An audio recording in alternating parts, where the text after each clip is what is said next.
D-Rex εδώ. Συνήθως δεν κάνω τέτοια βιντεάκια. Ήθελα να αναφερθώ λίγο σε ένα δυστύχημα που έγινε στην Αχαΐα χθες. Έχω χάσει στενό συγγενικό μου πρόσωπο σε αντίστοιχη περίπτωση όπου κάποιος πήγαινε ανάποδα σε εθνική οδό, ανάποδα σε δρόμο με διαχωριστικό. Και οπότε όταν το άκουσα αυτό που μια κυρία, μια 70χρονη, μπήκε ανάποδα και συγκρούστηκε με ένα αγροτικό και σκοτώθηκε η ίδια και ο κύριος μέσα στο αγροτικό, ενώ πολύ βαριά τραυματίας ήταν ο συνεπιβάτης του. Ήθελα λίγο να το καταλάβω, γιατί στις ειδήσεις θεώρησαν ότι ήταν δεδομένο ότι η κυρία ήταν 70 χρονών, θεώρησαν ότι είναι μεγάλη ηλικία και βγήκε ανάποδα στην εθνική οδό. Κάτι το οποίο προφανώς και έκανε βέβαια, έτσι. Αλλά ήθελα λίγο να δω τον χώρο, ήθελα λίγο να αντιληφθώ πώς μπορεί να έγινε κάτι τέτοιο, πώς μπορεί κάποιος να μπερδευτεί τόσο πολύ ώστε να μπει ανάποδα στην εθνική οδό. Οπότε ένα καλό εργαλείο είναι το Google Maps, μου αρέσει πάρα πολύ να το χρησιμοποιώ, οπότε το έψαξα. Το σημείο είναι μετά το χωριό Λαμπύρι στην Αχαΐα και εδώ πέρα σε αυτό το σημείο υπάρχει ένα τούνελ. Βλέπουμε εδώ με τη γραμμή την σκιώδη, πώς να την περιγράψω, ότι υπάρχει μέσα από το βουνό ένα τούνελ.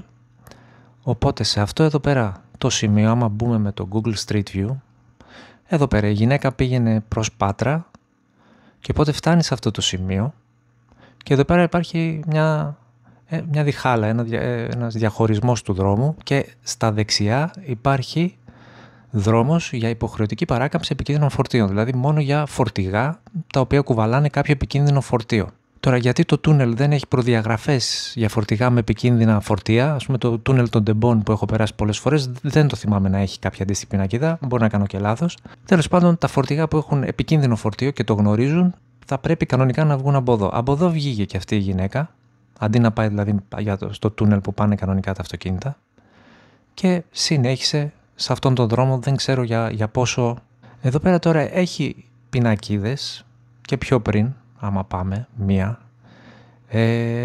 η οποία σου δίνει την εντύπωση ότι εδώ λέει απαγορεύει την προσπέραση, δηλαδή ότι ο δρόμος είναι διπλής κατεύθυνσης. Εδώ βλέπω δύο βελάκια, δεν ξέρω, με την εμπειρία μου σαν οδηγός, εγώ βλέποντας αυτό θα νόμιζα ότι ο δρόμος είναι διπλής κατεύθυνσης. Έχει τα κολονάκια.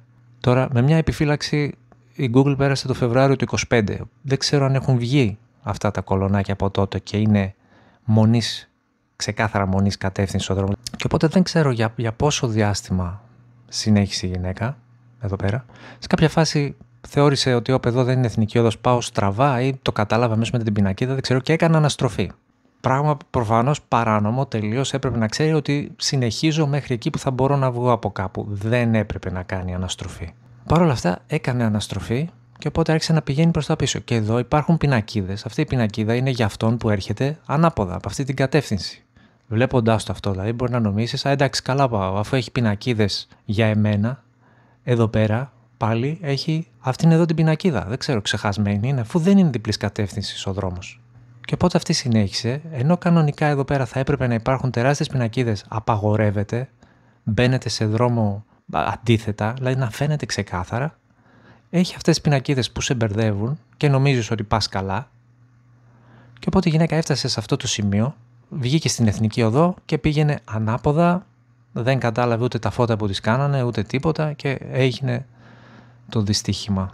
Οπότε απλά βλέποντας το δρόμο, καταλαβαίνω σίγουρα είναι δικό της το λάθος, θα αποφανθεί η δικαιοσύνη, πάντα θα τα μελετήσουν όσο χρόνο και να πάρει, αλλά εμένα μου φαίνεται ότι αυτό είναι τελείως λάθος. Εδώ δηλαδή θα έπρεπε να έχει τεράστια απαγορεύεται, ότι βγαίνεις ανάποδα σε δρόμο. Αυτά τα κολονάκια, αν υπάρχουν ακόμα, δίνουν την εντύπωση ότι είσαι σε δρόμο διπλής κατεύθυνσης. Λίγο απειρία, λίγο ζαλάδα εκείνη τη στιγμή να μην έχεις καταλάβει και λίγο παρανομία έως πολύ με την αναστροφή που έγινε εδώ. Ήταν θέμα χρόνου να γίνει το κακό. Η γυναίκα έκανε μεγάλη παρανομία, την πλήρωσε, αλλά νομίζω ότι εδώ θα έπρεπε να υπάρχουν πινακίδες, θα έπρεπε να υπάρχει πολύ καλύτερη σήμανση από αυτή που υπάρχει και απλά ήταν θέμα χρόνου κάποια στιγμή κάποιος να μπερδευτεί και να γίνει αυτό που έγινε. Και τελειώνοντας, κάτι που παρατήρησα τώρα, εδώ πέρα αυτή η λήψη είναι από το σημείο από το οποίο βγήκε η γυναίκα και το Google είχε περάσει το Φεβρουάριο του 2025, οπότε βλέπουμε δηλαδή ότι περνάει από εδώ. Το Φεβρουάριο του 2025 φαίνεται ότι γινόντουσαν κάποια έργα εδώ πέρα, αλλά κάτι παρατήρησα είναι ότι άμα πάμε πίσω στο χρόνο, άμα πάμε ας πούμε στο 2023, βλέπουμε εδώ πέρα ότι έστω ότι κάποιος έρχεται ανάποδα, αλλά εδώ υπάρχουν κολονάκια τα οποία τελειώνουν εδώ. Δηλαδή κάποιος για να βγει στην Εθνική Οδό θα πρέπει να πάρει παραμάζωμα τα κολονάκια.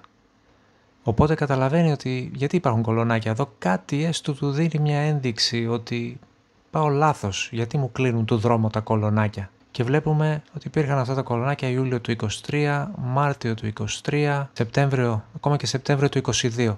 Το Φεβρουάριο του 25 δεν ξέρω αν τα αφαίρεσαν λόγω των έργων που γινόντουσαν, αλλά δεν υπάρχουν εδώ, δηλαδή ο δρόμος είναι ανοιχτός, οπότε θα είχε ενδιαφέρον, δεν μπορώ να ξέρω τώρα Σεπτέμβριο του 25 τι γίνεται, αν έγινε κάποια παράληψη και δεν κλείσαν το δρόμο, δηλαδή δεν βάλαν κολονάκια, τα αφαίρεσαν εδώ για τα έργα ή κάποιος άλλος στο παρελθόν πέρασε και τα πήρε παραμάζωμα και δεν τα ξαναβάλανε.